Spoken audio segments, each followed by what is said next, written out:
10 mai 1940. L'aube se lève lentement sur la forêt des Ardennes. Une brume basse s'accroche entre les arbres, collée à la terre comme si elle refusait de disparaître. L'air est humide, lourd de l'odeur du sol et des pins. Quelque part au loin, d'abord à peine perceptible, un son apparaît, un rythme mécanique. Des moteurs réguliers, de plus en plus proches, déterminés. Les routes qui traversent les Ardennes n'ont jamais été conçues pour des armées. Étroites, sinueuses, enfermées dans une forêt dense, elles ont longtemps été considérées comme une barrière naturelle, un obstacle trop difficile à franchir pour une force moderne. Les stratèges français avaient étudié ces bois, mesuré leurs limites et conclu discrètement qu'aucune attaque sérieuse ne viendrait de là. Mais en ce matin, cette certitude commence à se dissoudre. Des colonnes blindées allemandes avancent sous le couvert des arbres. Chars, camions, artillerie, des milliers de véhicules progressent dans un silence discipliné, le mouvement dissimulé non pas par l'invisibilité, mais par l'incrédulité. Au-dessus d'eux, le ciel reste trompeusement calme. Aucun bombardement massif, aucun signe avant-coureur. Seulement l'avancée silencieuse de quelque chose de précis et calculé. En France, la journée commence comme tant d'autres en temps de guerre. Les soldats se réveillent dans leur position fortifiée, confiants dans la solidité de leur défense. La ligne Maginot se dresse comme un symbole de sécurité, béton, acier et certitude. Derrière, elle se trouve une nation persuadée d'avoir tiré les leçons de la dernière guerre. Mais la guerre qui arrive ne ressemblera pas à la précédente. Loin du front, dans des entrepôts de l'autre côté de l'Atlantique, une autre forme de préparation est en cours. Des rangées de boîtes métalliques scellées, nourriture conservée, standardisées, abondantes sont empilées avec une précision parfaite. Elles représentent une autre forme de puissance. Non pas la vitesse ou la surprise, mais l'endurance. Non pas la conquête, mais la capacité. Pour l'instant, ce monde reste lointain. Ici, dans les Ardennes, l'illusion de sécurité se brise en silence. La forêt ne résiste pas, les routes ne s'effondrent pas, et les machines continuent d'avancer. Lorsque le soleil se lève complètement, l'invasion de la France n'est plus une possibilité. Elle est déjà en cours. Le souvenir de la dernière guerre persistait en France comme une ombre qui refusait de disparaître. En novembre 1918, lorsque les armes de la Première Guerre mondiale se sont enfin tues, la France est sortie victorieuse, mais le coup avait été immense. Des régions entières du Nord étaient en ruine. Des villages avaient disparu, les champs transformés en boue par l'artillerie, et une génération entière de jeunes hommes s'était perdue dans les tranchées qui traversaient le continent. Presque chaque famille portait le poids du deuil. La victoire n'avait pas ressemblé à un triomphe. Elle avait ressemblé à une survie. De ce traumatisme est née une conviction nationale. Plus jamais ça. La pensée militaire française des années 1920 et 1930 s'est enracinée dans la prudence. La guerre avait prouvé, à leurs yeux, que la défense était plus forte que l'attaque. Les positions fixes, les lignes fortifiées et la puissance de feu contrôlée avaient contenu l'ennemi auparavant. L'avenir, pensait-il, récompenserait la patience et la préparation, pas le mouvement risqué. Cette conviction prit forme dans l'un des projets militaires les plus ambitieux jamais construits, la ligne Maginot. S'étendant le long de la frontière orientale de la France, la ligne Maginot n'était pas un simple mur, mais un vaste réseau de forteresses souterraines, de positions d'artillerie, de systèmes ferroviaires et de quartiers de vie creusés profondément dans la terre.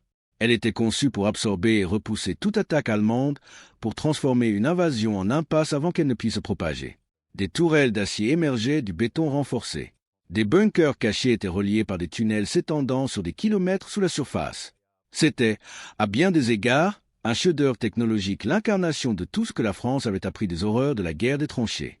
Pour le public français, elle offrait un sentiment de sécurité. Pour l'armée, elle offrait le contrôle. Mais elle reflétait aussi une hypothèse plus profonde, que la prochaine guerre suivrait les mêmes règles que la précédente. De l'autre côté de la frontière, l'Allemagne connaissait une transformation d'une nature très différente. Sous la direction d'Adolf Hitler, le pays avait rejeté les contraintes imposées après sa défaite de 1918. Le traité de Versailles, qui limitait l'armée et l'économie allemande, était progressivement démantelé. Le réarmement commença discrètement, puis ouvertement. Les usines, autrefois à l'arrêt, reprirent vie, produisant armes, véhicules et avions à un rythme croissant. Mais le changement le plus significatif en Allemagne ne résidait pas seulement dans l'équipement, il résidait dans la pensée. Les stratèges allemands, dont beaucoup avaient étudié les échecs et les impasses de la guerre précédente, commencèrent à remettre en question la domination de la défense statique. Ils voyaient les tranchées de la Première Guerre mondiale, non pas comme un modèle à suivre, mais comme un avertissement à éviter.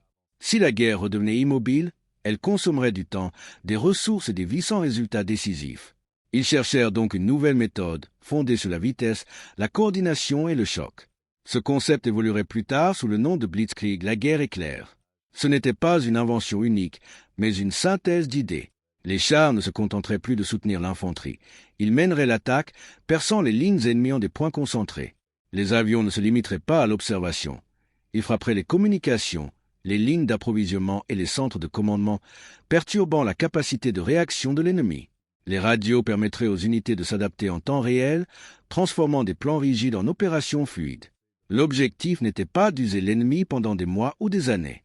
L'objectif était de le faire s'effondrer avant qu'il ne puisse réagir pleinement. À la fin des années 1930, ces idées n'étaient plus théoriques. Elles avaient été mises à l'épreuve. En 1939, l'Allemagne envahit la Pologne. La campagne dura des semaines, non des mois. Les attaques coordonnées entre l'air et le sol submergèrent les défenses polonaises avec une rapidité qui choqua les observateurs à travers l'Europe. Les villes tombèrent rapidement. Les communications s'effondrèrent. Des formations entières se retrouvèrent encerclées avant même de comprendre ce qui se passait. Pour beaucoup en France et en Grande-Bretagne, la leçon fut interprétée avec prudence. La Pologne, pensait-il, était géographiquement vulnérable, stratégiquement isolée. Sa défaite ne signifiait pas nécessairement que l'Europe occidentale, plus industrialisée, mieux fortifiée, subirait le même sort. Et pourtant, les signes avant-coureurs étaient là. La France continuait de faire confiance à ses défenses. Son armée était vaste, expérimentée et équipée de chars et d'une artillerie performante. Dans de nombreuses catégories, les blindés français étaient équivalents, voire supérieurs, à leurs homologues allemands. Mais l'organisation et la doctrine racontaient une autre histoire. Les chars français étaient souvent répartis en petites unités, affectés au soutien de l'infanterie plutôt qu'à des opérations indépendantes. La communication entre les unités était plus lente, plus rigide.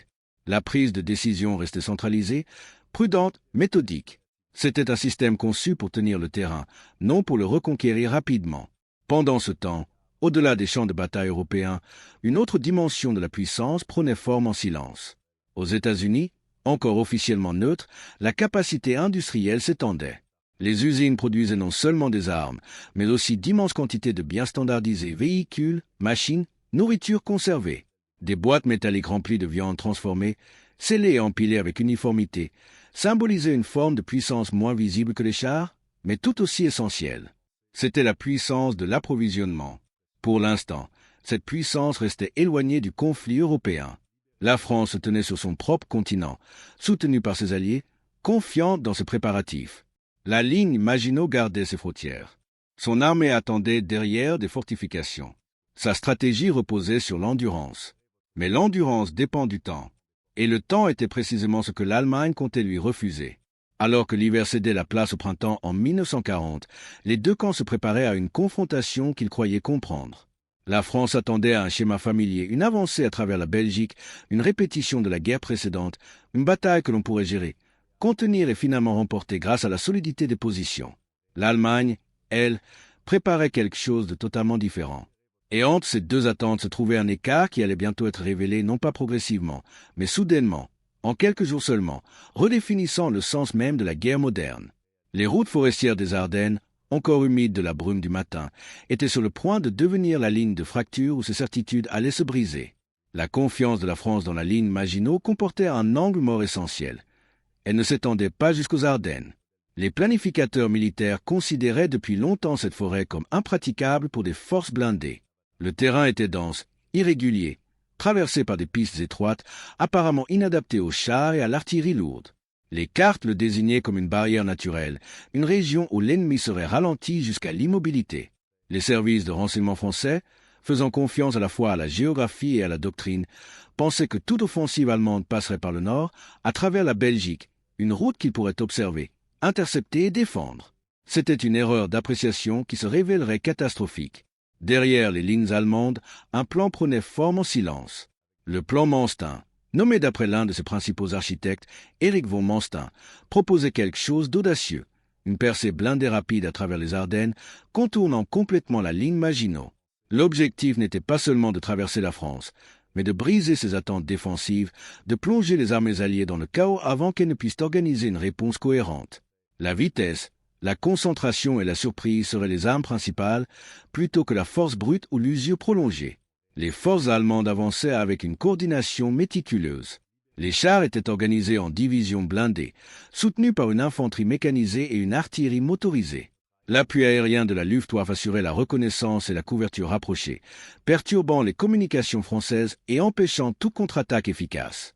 Les communications radio permettaient aux commandants sur le terrain de s'adapter en temps réel, un contraste frappant avec l'armée française, où l'information remontait lentement à travers des chaînes de commandement rigides, prenant souvent des heures pour atteindre les décideurs.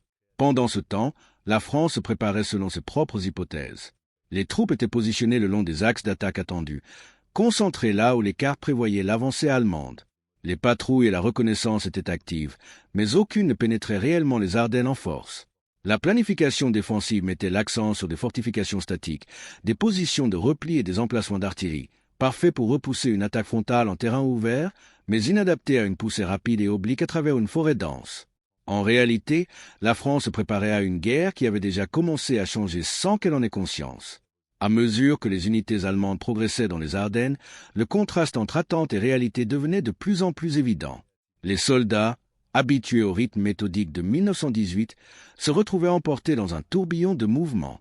L'infanterie marchait aux côtés des chars capables de la dépasser, les camions de ravitaillement empruntaient des routes que les Français jugeaient impraticables, et les avions au-dessus transmettaient instantanément des renseignements aux commandants. Ce qui aurait dû prendre des semaines était compressé en quelques jours.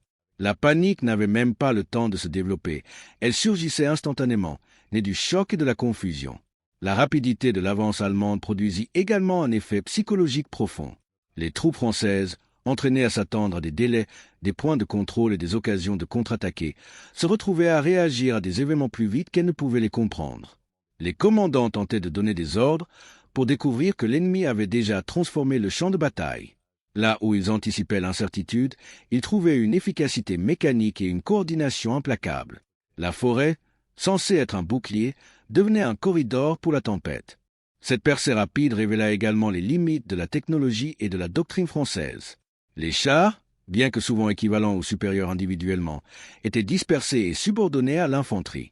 L'appui aérien était limité et la coordination entre forces terrestres et aériennes restait lente. À l'inverse, les formations allemandes exploitaient les armes combinées, les communications radio et une logistique mobile pour maintenir leur élan. Chaque tentative française de se regrouper se heurtait à un mur de vitesse et de précision, chaque échec aggravant le précédent. Au-delà des effets tactiques immédiats, l'invasion remet également en cause les certitudes psychologiques de la France. Les soldats s'attendaient à affronter l'ennemi dans des batailles organisées.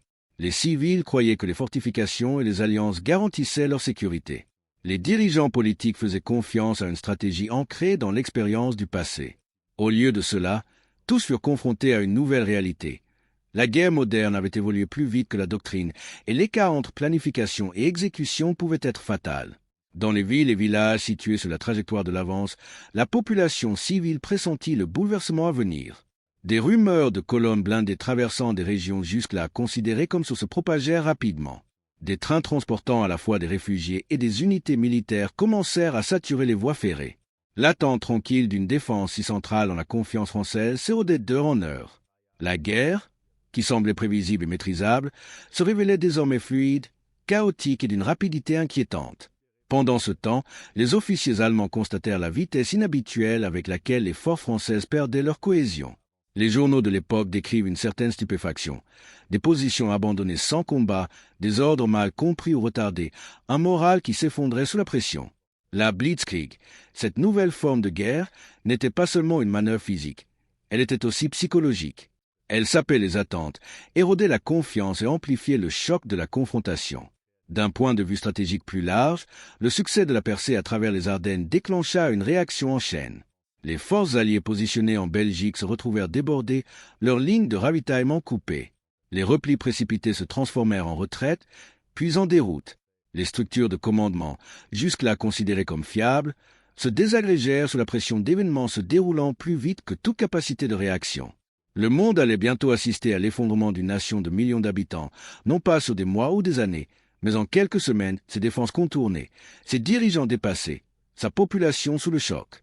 Et pourtant, au milieu de ce bouleversement, une autre forme de résilience persistait en silence. Dans des entrepôts neutres de l'autre côté de l'Atlantique, les nations industrialisées continuaient de se préparer. Rations en conserve, véhicules motorisés, armes produites en série représentaient une capacité durable, une force à long terme invisible dans le chaos immédiat, mais essentielle à la réponse globale future. Avec le temps, l'abondance et la supériorité logistique viendraient contrebalancer le choc de la vitesse et de la surprise. Pour l'instant, cependant, la forêt des Ardennes était devenue un corridor d'effondrement.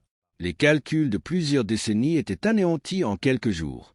L'illusion d'invulnérabilité française, fondée sur la géographie, les fortifications et l'expérience passée, se dissolvait sous l'élan implacable d'une armée qui comprenait mieux la guerre moderne que ceux qu'elle cherchait à vaincre. Ce qui avait été jugé impossible était en train de se produire, et personne n'en mesurait encore pleinement les conséquences.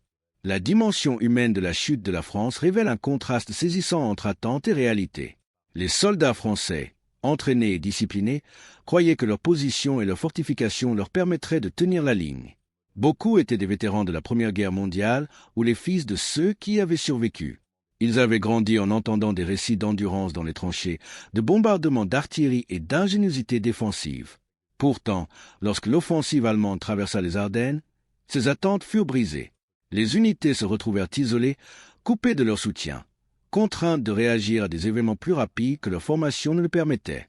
La panique, la confusion et l'épuisement se propagèrent rapidement, non pas par manque de courage, mais parce que les circonstances étaient sans précédent en termes de vitesse et de coordination. Les journaux et lettres de l'époque décrivent des soldats déconcertés par l'apparition de colonnes blindées dans des zones que les cartes présentaient comme sûres, une artillerie incapable de répondre efficacement, et des communications qui s'effondraient face à l'élan continu de l'ennemi. Le coup humain fut immédiat, des hommes confrontés à des décisions pour lesquelles ils n'étaient pas préparés, souvent dans des situations de vie ou de mort, le chaos étant amplifié par le brouillard, la forêt et l'incertitude. Du point de vue allemand, les soldats pénétrèrent dans les Ardennes en s'attendant à une avancée lente et dangereuse. Les renseignements suggéraient que la forêt entraverait les mouvements mécanisés, ralentirait leur progression et les exposerait à des contre-attaques françaises. Pourtant, la réalité prit une dimension presque irréelle. Les chars progressaient sur des routes étroites, l'infanterie suivait le rythme et l'appui aérien neutralisait les positions françaises avant qu'elles ne puissent réagir. Les soldats notèrent leur étonnement face à la fluidité des mouvements, à la rapidité du succès et à la facilité avec laquelle les défenses retranchées étaient contournées. De nombreux officiers écrivirent que ce qui avait été planifié comme une opération difficile s'était transformé en une percée presque sans effort, renforçant un sentiment d'invincibilité et validant la doctrine de la Blitzkrieg. Pourtant, même dans l'avancée, le coût humain apparaissait. L'épuisement, les contraintes logistiques et le stress d'un mouvement constant mettaient à l'épreuve le moral et la discipline, rappelant que même une offensive réussie impose son propre prix. Sur le plan tactique, la chute de la France mit en lumière l'impact déterminant de la mobilité, de la coordination et de la surprise. Les défenses françaises avaient été conçues pour des engagements statiques, avec des chars dispersés pour soutenir l'infanterie et des positions d'artillerie destinées à stopper des attaques frontales. L'armée allemande, en revanche, concentra ses blindés en divisions capables de pénétration rapide. Les communications radio permettaient aux unités de s'adapter instantanément, coordonnant les attaques avec un appui aérien rapproché, perturbant les renforts français et coupant les lignes de ravitaillement. Chaque percée allemande amplifiait la désorganisation de la réponse française, transformant des succès locaux en effondrements stratégiques. Les rapports du front décrivent des formations entières encerclées avant même d'avoir compris la menace, conduisant à des déroutes et à l'abandon de positions. La combinaison de vitesse, de coordination et de concentration des forces produisait un choc psychologique autant que physique, transformant le champ de bataille en un espace dominé par l'élan plutôt que par la défense statique. Ce triptyque expérience humaine, perception de l'ennemi et innovation tactique illustre la nature multidimensionnelle de l'effondrement français. Des soldats des deux camps furent confrontés à des réalités inattendues. Les troupes françaises luttaient contre des circonstances dépassant leur planification, tandis que les soldats allemands faisaient face au choc du succès et au poids de maintenir une avancée rapide. Sur le plan tactique, l'opération valida de nouvelles doctrines de guerre mécanisées, démontrant comment la vitesse, la concentration et la communication pouvaient vaincre même les défenses statiques les plus solides. Ces perspectives convergèrent pour produire un moment historique où les certitudes géographiques, stratégiques et psychologiques furent mises à l'épreuve et révélées insuffisantes, préparant le terrain pour les événements décisifs à venir. Le leadership ou son absence joua un rôle décisif dans l'effondrement rapide de la France en 1940. Les structures de commandement françaises étaient rigides, centralisées et fortement dépendantes de réponses planifiées à l'avance. Les généraux, dont beaucoup avaient servi pendant la Première Guerre mondiale, privilégiaient la prudence, la coordination méthodique et le respect de la doctrine établie. Ils s'attendaient à ce que toute avancée allemande suive des axes prévisibles, leur laissant le temps de concentrer leurs forces et de contre-attaquer. Mais la vitesse de la Blitzkrieg brisa cette hypothèse. Les commandants sur le terrain, coupés de leur communication, durent souvent prendre des décisions critiques sans directive. Les ordres étaient retardés, mal interprétés ou déjà obsolètes avant même d'être exécutés. Les journaux d'officiers français décrivent la frustration d'envoyer des instructions qui n'atteignaient jamais leurs unités, tandis que les troupes improvisaient ou se repliaient dans la confusion. À l'inverse, le commandement allemand privilégiait la flexibilité, l'initiative et l'exécution décentralisée. Les officiers à tous les niveaux étaient habilités à agir selon la situation tactique, soutenus par des informations en temps réel fournies par les radios et la reconnaissance aérienne. Cette différence de philosophie du commandement amplifia l'effet de la vitesse, transformant l'efficacité opérationnelle en domination psychologique. Là où les dirigeants français hésitaient, les commandants allemands avançaient avec décision, créant des effets en cascade qui accélérèrent l'effondrement de la résistance française. Les facteurs technologiques accentuèrent encore l'impact de la doctrine et du leadership. Les chars français, bien que souvent supérieurs sur le plan technique individuel, étaient déployés en petites unités destinées à soutenir l'infanterie plutôt qu'à opérer de manière autonome. La coordination entre blindés, artillerie et appui aérien était limitée. Les radios étaient rares et les lignes de communication vulnérables aux perturbations. Les Allemands, en revanche, intégrèrent la technologie dans un système opérationnel cohérent. Les Panzers opéraient en divisions concentrées, soutenus par une infanterie motorisée et de l'artillerie mobile. La Luftwaffe assurait reconnaissance, interdiction et appui rapprochés, tandis que les radios permettaient aux commandants de s'adapter en temps réel à l'évolution des événements. La supériorité aérienne perturba davantage les mouvements français, ralentissant les renforts et exposant les unités isolées. Même les fortifications françaises, impressionnantes sur le papier, ne pouvaient résister à des attaques qui les contournaient entièrement. Cette combinaison de mécanisation, d'opérations air-sol intégrées et de technologies de communication illustra à quel point la guerre moderne avait dépassé la défense statique, créant à la fois un choc tactique et psychologique. La dimension morale et idéologique fut également déterminante. Les soldats et les civils français avaient grandi avec l'idée que leur nation était résiliente, renforcée par l'expérience et la mémoire de la victoire passée. La ligne Maginot n'était pas seulement du béton et de l'acier, elle représentait un symbole de sécurité et de fierté nationale. L'idéologie allemande, au contraire, mettait l'accent sur l'initiative, la vitesse et l'engagement total envers l'État. La Blitzkrieg n'était pas seulement une méthode militaire, mais une extension de cette idéologie, rapide, décisive et implacable. L'impact psychologique de faire face à une force évoluant plus vite et plus efficacement que prévu affaiblit le moral et engendra un profond désarroi. Pour les Français, l'effondrement rapide de leur défense remit en cause des convictions profondément ancrées sur la préparation, la stratégie et la puissance nationale. Pour les Allemands, chaque succès renforçait un récit idéologique de supériorité et d'inévitabilité, consolidant leur confiance malgré les défis logistiques et humains. À travers le prisme du leadership, de la technologie et de l'idéologie, la chute de la France en 1940 apparaît non pas comme une simple question de chiffres ou d'armement, mais comme la convergence de multiples dimensions de la guerre. La philosophie du commandement déterminait la capacité de réaction, la technologie fixait le rythme et l'efficacité de l'action, l'idéologie façonnait la perception et le moral. Ensemble, ces facteurs expliquent pourquoi une nation qui semblait imprenable sur le papier put s'effondrer si rapidement dans la réalité. Le champ de bataille devint un lieu d'épreuve où les certitudes rencontrèrent la réalité et où la réalité avançait plus vite que quiconque ne l'avait anticipé. Tous ces éléments, étroitement imbriqués, préparèrent le terrain au tournant décisif qui allait bientôt sceller le destin de la France. 12 mai 1940. À l'aube, les positions françaises le long de la Meuse, à Sedan, semblaient solides. Les pièces d'artillerie étaient en place, les postes d'observation vigilants, et l'infanterie prête derrière des ouvrages de béton et de terre. Le fleuve lui-même, sinueux et trompeusement profond par endroits, apparaissait comme une barrière naturelle. Les commandants pensaient disposer du temps nécessaire pour organiser une défense mesurée, pour repousser toute tentative allemande de franchissement. Ils ignoraient que, derrière eux, les routes forestières dissimulaient déjà l'approche de panzers, de camions et d'infanterie mécanisée avançant avec une précision qui défiait toute attente. À 5 heures, la Luftwaffe lança ses premières frappes. Les bombardiers en piqué Stuka hurlèrent dans le ciel, larguant leurs bombes avec une précision chirurgicale sur les ponts, les nœuds ferroviaires et les positions d'artillerie françaises. Les témoignages du front décrivent ce sont comme une plainte mécanique stridente, terrifiante, inévitable. Les lignes de communication furent rapidement coupées, rompant la coordination entre les unités. Les soldats français, formés à des duels d'artillerie ou à des engagements méthodiques, se retrouvèrent soumis à une pression constante et invisible. La panique s'installa d'abord subtilement, hésitation, confusion, puis se propagea rapidement, amplifiée par le choc des bombardements aériens et la vue des blindés allemands surgissant des Ardennes. En milieu de matinée, les Panzers atteignirent les rives de la Meuse. Les chars s'engagèrent sur les ponts, tandis que les ingénieurs installaient des pontons pour faire traverser les véhicules là où le passage semblait impossible. L'infanterie suivait en formation serrée, les radios crépitantes d'ordre et d'information. Les défenseurs français, préparés à une attaque frontale en terrain ouvert, furent confrontés à une offensive rapide et multidirectionnelle contournant leurs positions les plus solides. Les tentatives de regroupement échouèrent. L'artillerie manquait de coordination. Les renforts n'arrivèrent pas à temps. La percée de Sedan ne fut pas seulement tactique, elle fut psychologique.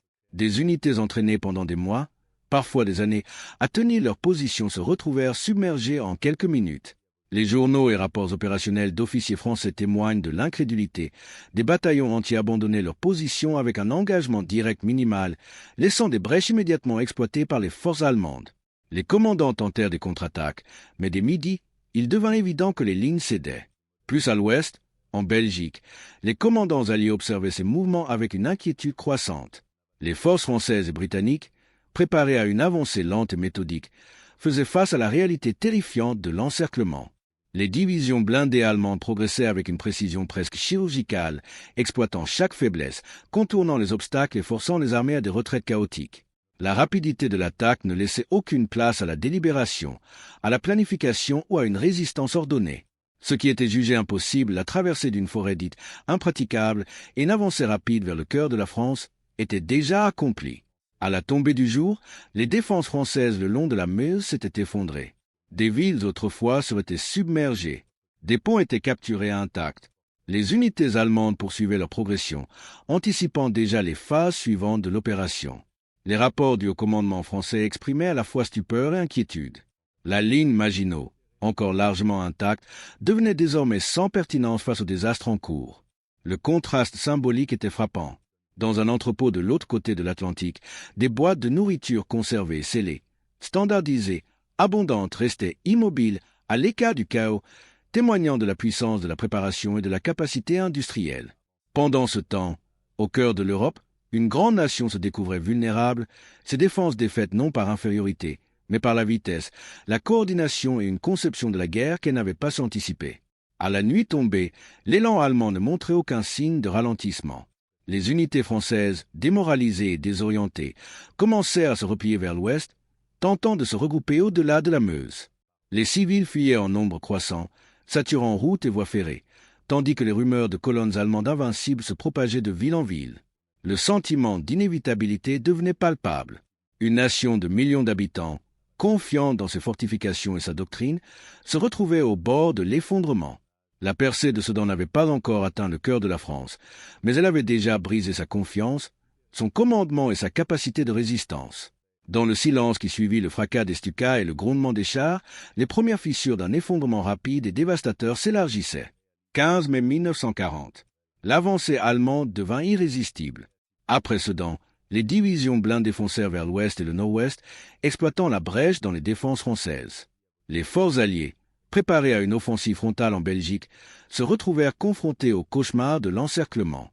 Les armées françaises et le corps expéditionnaire britannique tentèrent d'intervenir, mais il était déjà trop tard. Les routes se remplirent de troupes en retraite, d'artillerie et de réfugiés. Des véhicules abandonnés parsemaient les paysages. Les communications s'effondraient, laissant les commandants aveugles face à la catastrophe. Le 20 mai, l'encerclement devint évident. Dunkerque devint le point de fuite. Des dizaines de milliers de soldats s'y regroupèrent, attendant une évacuation incertaine. Le 10 juin 1940, les forces allemandes entrèrent dans Paris. La France, autrefois confiante dans ses fortifications, sa doctrine et son expérience, s'effondra en quelques semaines. Ce qui avait commencé dans le silence des Ardennes s'achevait dans le silence d'une capitale abandonnée. Le contraste ne pouvait être plus frappant. Tandis que les forces allemandes avançaient avec précision, coordination et approvisionnement, les entrepôts de l'autre côté de l'Atlantique restaient remplis de réserves, nourriture en conserve, véhicules motorisés, capacités industrielles. Rappelant que la puissance peut s'exprimer à la fois dans la rapidité du mouvement et dans la capacité durable à soutenir et approvisionner. Le cœur de l'Europe avait été submergé en quelques semaines, tandis que les instruments de la survie à long terme, de l'abondance et de la résilience demeuraient intacts au-delà de l'océan. À la mi-juin, la France avait cessé de résister en tant qu'entité cohérente. Les négociations d'armistice étaient en cours, la nation divisée et le choc psychologique se propageait à travers le monde. La Blitzkrieg avait accompli ce que peu croyaient possible, une conquête rapide, presque totale, de l'une des puissances les plus solides d'Europe, redéfinissant non seulement les frontières, mais aussi les perceptions de la guerre moderne, de l'endurance humaine et de la vulnérabilité des doctrines défensives longtemps considérées comme fiables. 14 juin 1940. Les forces allemandes entrèrent dans Paris sans opposition. Les rues, habituellement animées par le commerce et les conversations, étaient plongées dans un silence étrange, ponctué seulement par les mouvements militaires au loin. Les autorités françaises avaient évacué, laissant l'administration de la ville dans une situation incertaine, tandis que les civils observaient avec stupeur les drapeaux du Reich s'élever au-dessus de la capitale.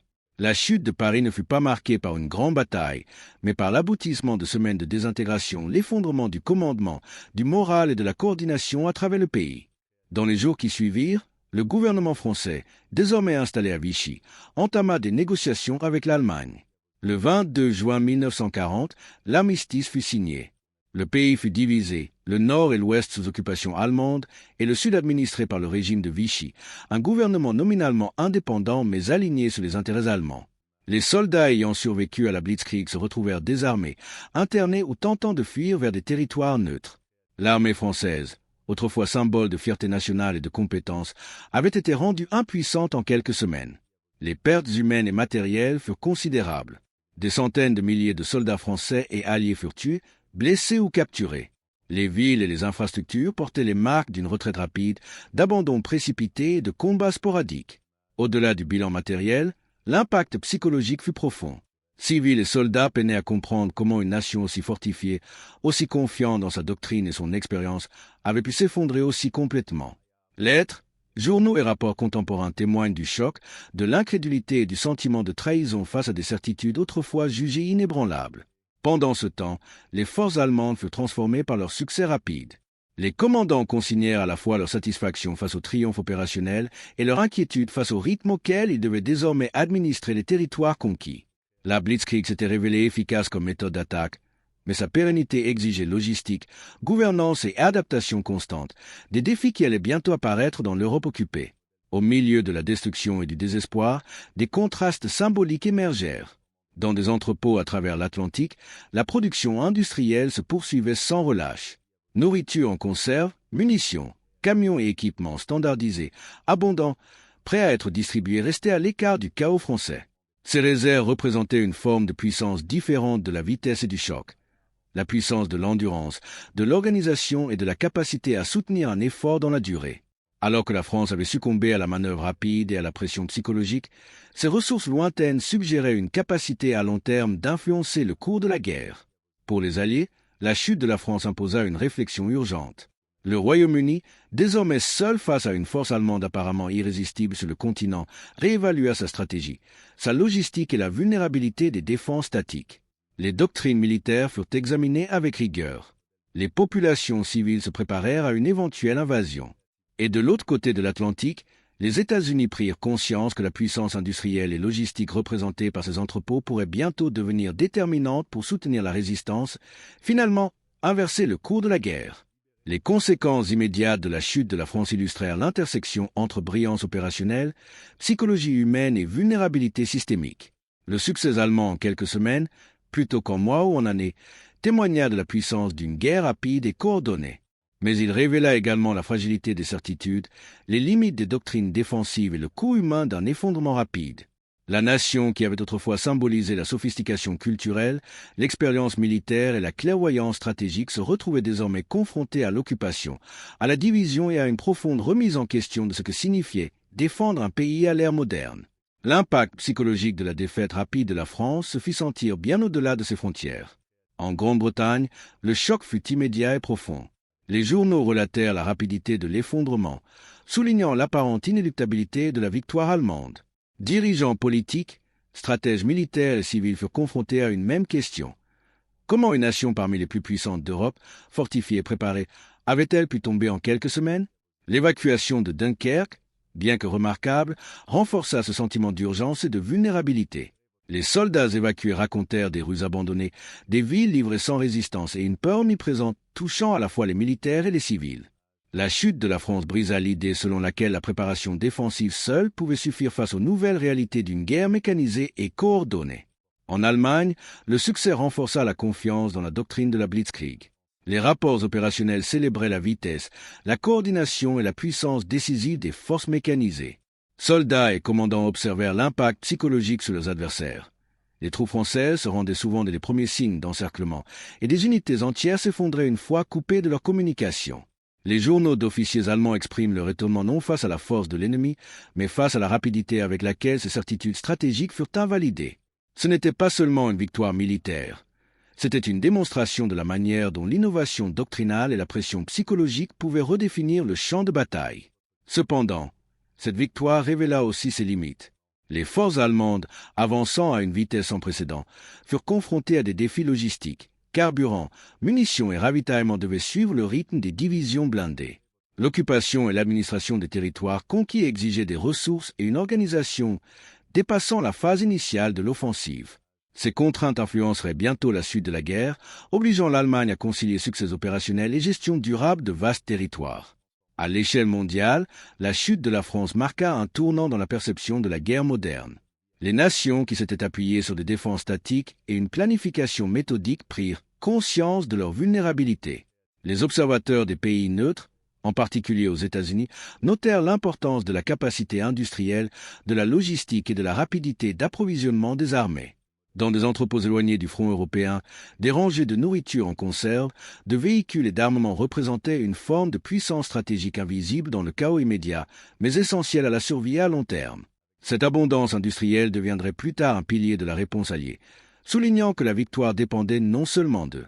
L'innovation sur le champ de bataille, mais aussi de la capacité à équiper, ravitailler et mobiliser durablement les forces.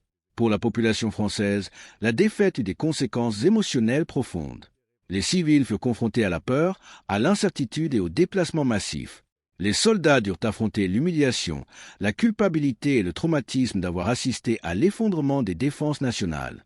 Pourtant, même dans le désespoir, des récits de résilience émergèrent. Des actes de courage lors des retraites, des efforts pour protéger les civils et de petites poches de résistance qui persistèrent malgré des conditions écrasantes. Ces histoires deviendraient plus tard des symboles d'endurance, rappelant qu'au cœur même de la défaite rapide, le courage et la détermination humains pouvaient subsister. En définitive, la chute de la France transforma profondément la pensée stratégique à l'échelle mondiale. Les commandants réévaluèrent l'intégration de la mobilité, de la technologie et de l'effet psychologique dans les opérations modernes. Les gouvernements comprirent l'importance de maintenir une capacité industrielle et logistique solide. Et les nations éloignées, observant à la fois la puissance de la guerre mécanisée rapide et le potentiel de la force industrielle durable, commencèrent à se préparer à un conflit long et exigeant. L'effondrement rapide, bien que catastrophique, mit en lumière une vérité essentielle. La vitesse, la coordination et la pression psychologique pouvaient produire un succès immédiat, mais une influence durable exigeait endurance, préparation et la puissance invisible de ressources abondantes. Le contraste entre le chaos en France et les réserves stables de l'autre côté de l'Atlantique symbolisait les deux dimensions de la guerre, l'élan et l'approvisionnement, le choc et l'endurance, l'effondrement et la préparation, préfigurant le renversement de situation qui allait définir la réponse alliée. La chute de la France en 1940 demeure l'un des rappels les plus saisissants de la manière dont les certitudes peuvent façonner et tromper les nations. Un pays qui s'était appuyé sur des fortifications, l'expérience et une planification minutieuse fut défait non par des soldats inférieurs ou un manque de courage, mais par la vitesse, la coordination et l'audace de la guerre moderne. Les Ardennes, autrefois jugées impraticables, devinrent un corridor d'effondrement, ce dont un point de bascule où la doctrine rencontra la réalité, et Paris le symbole d'une nation submergée avant même d'avoir pleinement compris la menace. À chaque étape, le contraste entre attente et réalité fut profond, rappelant que la préparation n'est efficace que si elle reste alignée sur l'évolution du conflit. Et pourtant, au-delà de l'horreur immédiate et du bouleversement, l'histoire de la France offre une réflexion plus profonde, plus silencieuse. De l'autre côté de l'Atlantique, l'abondance industrielle et la capacité logistique attendaient, intactes face aux chocs qui traversaient l'Europe. Des rangées de boîtes de conserve, des véhicules standardisés et des armements produits en série représentaient bien plus que de simples ressources. Ils incarnaient une capacité durable, la puissance de la préparation et de l'organisation capable de survivre même aux assauts les plus soudains et les plus violents. Là où l'armée française avait été désorganisée par la vitesse, la puissance industrielle d'alliés lointains offrirait plus tard résilience et continuité, influençant le cours de la guerre. Dans cette dualité réside la leçon. La guerre est à la fois immédiate et durable. Elle est le choc des forces sur le champ de bataille, mais aussi le poids invisible des ressources, de la planification et de la persévérance humaine. La vitesse qui détruisit la France en quelques semaines révéla la vulnérabilité d'une pensée figée, tandis que l'abondance lointaine annonçait la résurgence de ceux capables de combiner courage, stratégie et préparation. Alors que l'écho des sirènes des Stukas s'estompe et que le grondement des panzers laisse place au silence de la réflexion, une image persiste, celle d'une simple boîte de conserve. Scellée, standardisée, abondante. Elle a survécu au chaos, traversé le choc et incarne une vérité qui dépasse tout moment de désespoir. La liberté, la résilience et la capacité à soutenir une nation ne se mesurent pas uniquement en murs, en armes ou en puissance immédiate. Elles se mesurent à la prévoyance, à l'organisation et à la force discrète de l'abondance, les éléments qui, en fin de compte, rendent la victoire possible. La chute de la France fut rapide, brutale et dévastatrice, mais elle révéla aussi des principes durables de la guerre moderne. L'élan peut briser les défenses, mais la préparation entretient l'espoir. Le choc peut faire tomber des villes, mais la logistique préserve les nations. La vitesse peut détruire les certitudes, mais c'est l'endurance qui détermine les résultats. Dans le silence qui suit l'effondrement, ces leçons demeurent intemporelles et inébranlables.